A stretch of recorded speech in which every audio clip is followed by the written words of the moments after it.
ध्रुव भाई, आपके पास approximate 40 horse's हैं। हाँ जी। एक आधा कम ज़्यादा हो सकता है, इतने में गिनने बड़े मुश्किल हैं। ठीक है। ध्रुव भाई, आप थोड़ा सुझाव दें। मैं आपकी जो कीपिंग देख के आया हूँ, बड़ी अच्छी है। सब घोड़े हेल्दी हैं, सब शाइनी हैं, और रह भी वो आलमोस्ट जंगली तरीके से रहे हैं। हैंडलिंग काफ़ी कम है आदमियों की, जो उनमें इंटरफेरेंस है। क्योंकि वो जब रूम से पैडक में जाते हैं तब भी खुद जाते हैं, फिर वापस भी अकेले के लिए अपने रूम में आते हैं।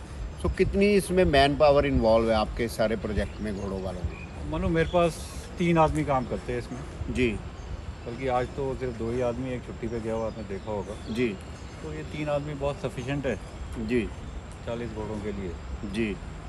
क्योंकि मेरा जो फीडिंग का भी है हाँ जी वो सारा कुछ ज़्यादा आपको पता मैकेनाइज्ड ही दे रहे हैं। हाँ जी ट्रैक्टर ट्रॉली साथ चले जाती है। जी प्लस मेन जो घोड़ों में दिक्कत होती है, जो लोग घोड़े रखते हैं जी उनको पानी पिलाने की बहुत दिक्कत होती है। जी अगर आपने 5 घोड़े भी रखे हैं जी। तो उनको आपको दिन में 3 बार ही पानी पिलाना पड़ेगा कम से कम। एक को अगर एक घोड़े को पानी पिलाने में 3 मिनट जाते हैं तो आदमी खुद कैलकुलेट कर ले हाँ, कि 40 ये घोड़ों को 3 पानी। मिनट भी क्या बहुत ज़्यादा टाइम लगता है। हाँ जी एंड सेकेंडली क्या, आप घोड़े को ज़बरदस्ती पानी पिला रहे हो, जी उसका मन है या नहीं है। जी। तो पानी वगैरह के लिए मैंने वो टर्फ लगाए हुए हैं अंदर। जो डेयरी फार्म्स में होते हैं। हाँ, तो वो ऑटोमेटिकली घोड़ा उससे पानी पी लेता है जी जितना पीना है। फ्रेश पानी मिलता है, एक तो पानी स्टैगनेंट नहीं होता उसमें, जी। पानी की वेस्टेज भी नहीं होती। वेस्टेज भी नहीं होती और स्टैगनेंट नहीं रहता पानी। जी फ्रेश पानी मिलता है जी एंड उसको जितना पीना है जब मर्जी पी लेता है। जी और सेकेंडली एक चीज़ मैंने और देखी है कि चाहे नया घोड़ा भी लेके आओ, जैसे अब मेरे घर के बच्चे तो पैदा होते ही वहाँ पीना शुरू कर देते हैं, जी बट कहीं और से आप अगर आप घोड़ी वगैरह लेके आओ, कोई अपने स्टेबल्स में लगाओ, जी तो उनको 2-3 दिन 4 दिन कमरे में रखो, जी। बाल्टी में पानी भी रख दो और टर्फ का भी पानी पीने दो, हम्म। तो वो 3-4 दिन के बाद ऑटोमेटिकली उधर पानी पीना शुरू यूज कर टू देता हो जाता है। है।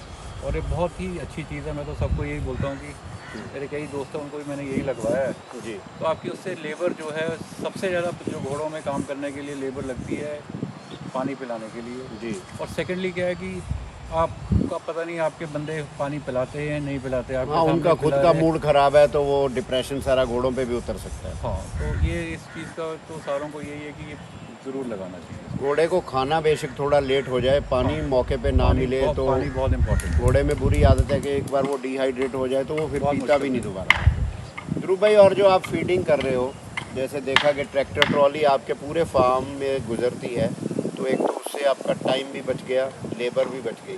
फीडिंग में आप क्या फीड कर रहे हैं? फीडिंग में तो मैं नॉर्मल जैसे जौ जी। और अप्रॉक्सीमेट कितनी क्वांटिटी देते हैं आप जी? मैं ज़्यादा नहीं देता, जी।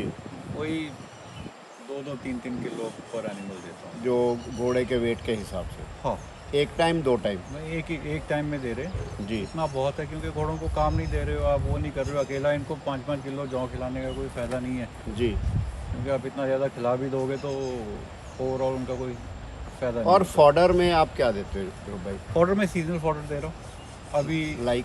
अभी तो वो लूसन बोलते हैं जैसे, हाँ जी या रिज का बोल रहे हैं, जी तो वो रिज का सितंबर में लग जाता है, जी तो अक्टूबर एंड से लेके जुलाई 15 तक जी रहता है। जी।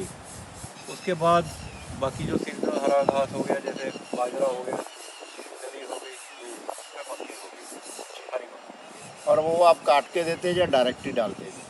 हमारे काटने का मतलब चॉप करके देते हैं या सीधा पूरा प्लांट डालते हैं? और जो तो लूसन वगैरह हो तो मैं डायरेक्ट ही दे रहा हूँ, बिना चॉप करे दे रहा हूँ। जी। अगर मक्की वगैरह आती है तो वो फिर चॉप करके देते हैं। ओके।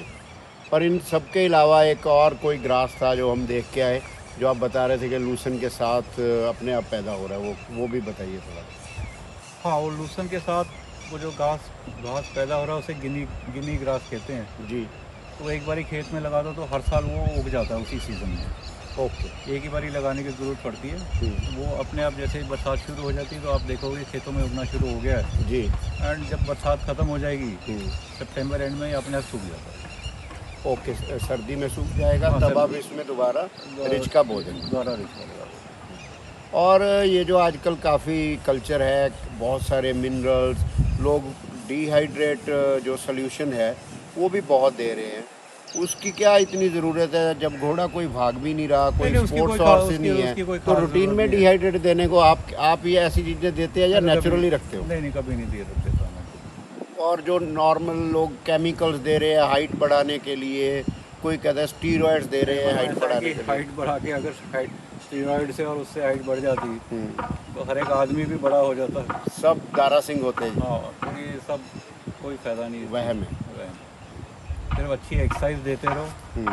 और वो करते रहो घोड़ों को, तो वो बढ़िया है। सबसे ज़्यादा मुझे लगता है कि जो आप उनको खुले रखते हो वो एक मेजर पार्ट है आपके घोड़ों की हेल्थ अच्छी होने में। हाँ, खुला रहता है तो उसको फ्रीली खाता है, फ्रीली बैठता है, फ्रीली सारा कुछ करता है, तो वो एक बेटर काम है घोड़े के लिए। अच्छा, जो घोड़े लोग बांध के रखते हैं फिर टाइमली खाना नहीं मिलता, क्या आप स्ट्रेस फैक्टर को कितना मानते हैं घोड़ों बहुत में? ज़्यादा स्ट्रेस फैक्टर है। आप अपने आप को बांध के रख लो और फिर आपको टाइम पे खाना ऐसे ऐसे देते जाएं तो आप खुद ही स्ट्रेस स्ट्रेस आएगा। हो जाओगे। आप एक कमरे में 24 घंटे रहोगे तब भी आप स्ट्रेस हो जाओगे। तो एनिमल भी वैसा ही है जैसे आप रखोगे। और आपने देखा है कि मेरे एनिमल जो है पेटों के खुले अंदर भी रहते हैं, हैं। वहाँ पे भी है, छोटे बच्चे भी हैं, तो वो खुश से रह रहे हैं, कोई उनको दिक्कत नहीं है। जितने घोड़े खुले रहते हैं उनमें कॉलिक और इन चीज़ों की भी प्रॉब्लम्स नहीं आती है। हाँ, इस बात का तो फ़र्क आप नोटिस कर रहे हो क्योंकि आप खुले रखते हो। नहीं, ये बात भी है, खुले रखोगे कॉलिक वगैरह से बचाव रहता है। और सेकेंडली क्या है कि थोड़ी सी अगर मिट्टी वगैरह जो है वो भी कॉलिक करती है ज़्यादा, तो वीकली इनको थोड़ा बहुत अलसी का तेल दे दो या अलसी उबाल के दे दो, जी। उसका गट साफ रहता है।